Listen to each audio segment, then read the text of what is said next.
how often do people actually attend religious services? So for example, if you were to ask an American Christian how often they go to church, a solid chunk of them will say about once a week. In fact, for decades, surveys have shown that around 22% of Americans claim they're attending a religious service every single week. But what if we could track how often people actually go? Turns out we can. Researchers recently used smartphone location data to measure real-world attendance at churches, mosques, synagogues, and other religious services. And the results? Only 5% of Americans are showing up weekly. That's a massive gap between what people actually say and what people actually do. So why? Are people lying? Are they just bad at estimating? And does this tell us something deeper about religion in the United States?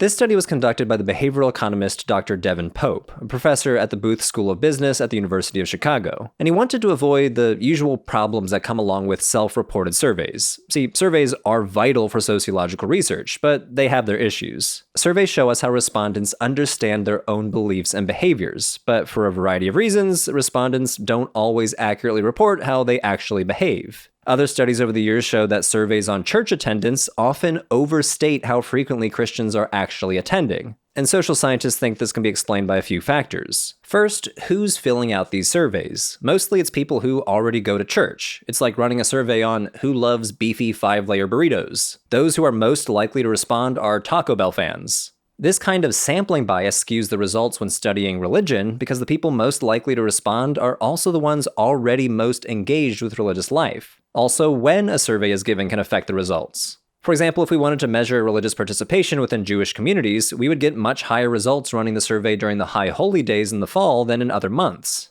Then there's something called social desirability bias. If someone considers frequent church or mosque attendance a desirable thing to do, they may overstate how often they attend. Now, it's worth noting that people aren't necessarily trying to trick social scientists. As humans, we often have an idealized or charitable view of ourselves. For New Year's, many of us make resolutions about going to the gym or taking on more hobbies, and then life happens and we just don't do it.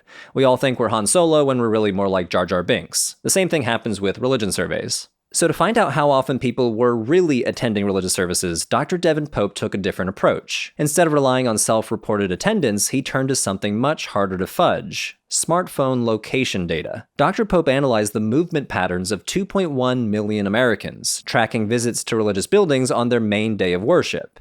Think of it like instead of asking someone how often they go to the gym, you just check their gym's keycard records. But let's pause because I know what you're all thinking. How can he even know how often people go to a place of worship? Isn't tracking cell phone data kind of creepy? I hear you. The idea of a researcher following millions of people's movements using their phones sounds dystopian, so let's break down how it actually works. The study used geolocation data from a company called Veriset. They collect de-identified GPS data from apps on people's phones, things like the weather app or navigation tools that ask you for your location. So if you've ever said yes to letting an app track your location, congrats, you are probably part of a dataset like this. Veriset logs a visit to a particular location when it detects a smartphone remaining within a specific location's geofence, essentially a digital boundary drawn around a building or an area. So let's say your phone sends a ping every 5 minutes, it will count the first and last ping within that geofence as a visit, tracking within 5 minutes when you arrived and when you left. To get a reliable sample, Dr. Pope filtered out phones that were not active enough. He only kept phones that registered at least one visit to a location of worship during the 325-day window he was studying, from April 2019 to February 2020. That left about 2.1 million phones, each providing a detailed record of where they went nearly every single day. Now, to figure out when someone was visiting a religious service, Dr. Pope and his team used business classification data from the North American Industry Classification System, which categorizes locations by type. So places like churches, mosques, and synagogues were already labeled as a religious site. But the database didn't say what kind of religious site, so a team of research assistants went through the entire list and categorized them manually into Protestant, Catholic, Latter-day Saint, Jehovah's Witness, Orthodox Christian, Jewish, Muslim, Buddhist, Hindu, and a few others.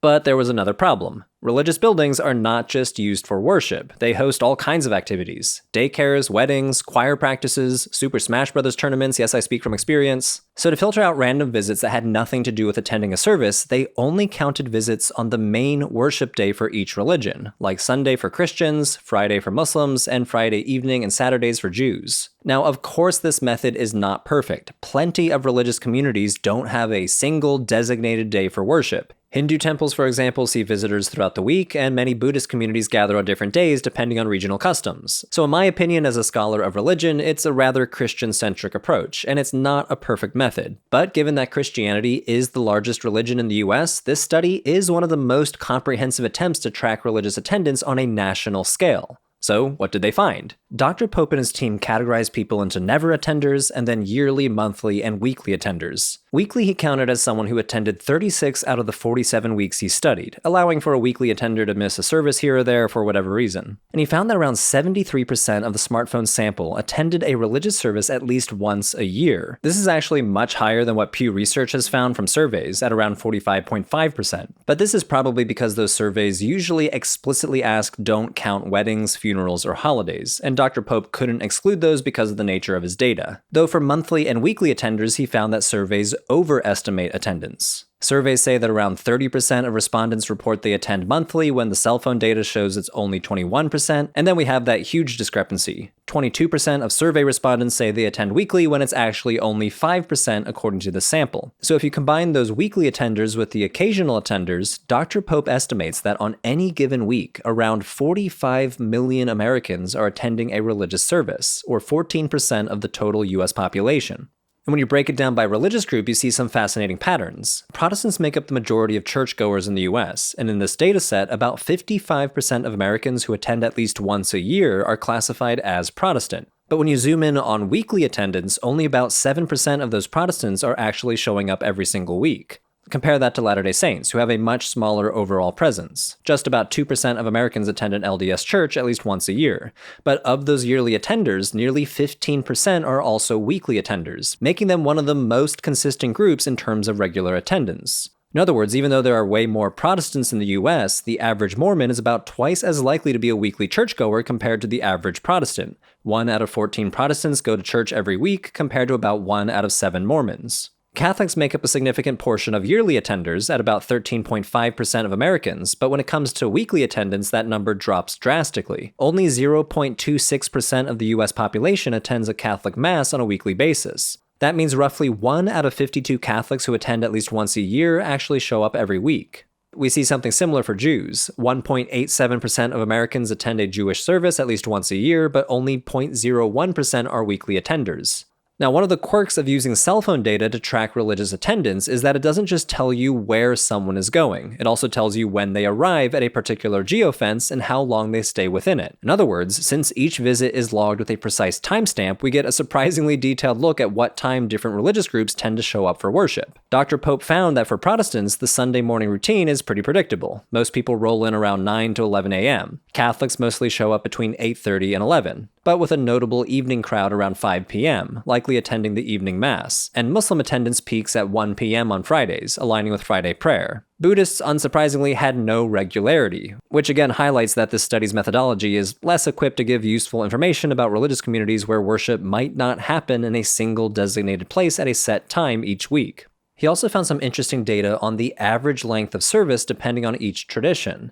Orthodox Christians, Latter-day Saints, and Jehovah's Witnesses have the longest services, averaging around 115 minutes. Protestants hover around 102 minutes, Jews around 92 minutes, while Catholics and Muslims have the shortest visits, around 66 and 51 minutes respectively. Okay, so tracking religious attendance is interesting and all, but let's get into the real investigative journalism now. If we know where and when people go for worship, we can also see where they go outside of worship. Dr. Pope expanded the study to look at a few types of locations that have at least some relation with morality or religious taboos: strip clubs, casinos, liquor stores, and tobacco shops. Because some religions have strong opinions about whether you should be spending your time at any of these places. He found that 2% of people who never go to religious services have visited a strip club at least once. That rate stays the same for yearly attenders, but it does drop for monthly and weekly, at 1.4% for monthly attenders and 0.9% for weekly attenders. We see a similar trend for casinos and liquor stores. 37% of never attenders went to a casino during the sample period, which drops to 34% for monthly attenders and 28% for weekly. Only tobacco shops went against this trend, with religious attenders being slightly more likely to visit one compared to a never attender. Now, Dr. Pope admits that cell phone data has its limitations. This study only tracks people who bring their phone to worship. This probably undercounts certain communities, for example, Orthodox Jews, who don't carry phones on Shabbat. Also, the study focuses on visits to recognized religious buildings. It doesn't capture worship that happens in non-traditional places, like a park or someone's house. This means that some religious gatherings, especially in less institutionalized or emerging religious groups, are missing from the data entirely. So it's not perfect, but Dr. Pope does defend the accuracy of the data. He says using the same method, he was able to accurately predict the number of people at a baseball game or the number of visitors each year to places like Home Depot, McDonald's, or Six Flags. So it seems like we are dealing with a good set of data. At the end of the day, Dr. Pope's study gives us a fascinating snapshot of religious behavior in the US, but that's exactly what it is, a snapshot. He lays out a ton of descriptive data, showing us how often people really go to religious services, when they show up, how long they stay, and even what they might do in their free time. He doesn't take a deep dive into why these patterns exist, or what they mean on a broader level, but he does end the study with some tantalizing research questions, so pay attention if you're a sociologist of religion. Why do so many people say they go to worship weekly when their phones tell a different story? What outside forces actually change attendance? Like, do political events or church scandals move the needle? These are questions for future research, but for now, Dr. Pope's study gives us something rare: hard data on religious practice, in a field often relying solely on self-reported numbers.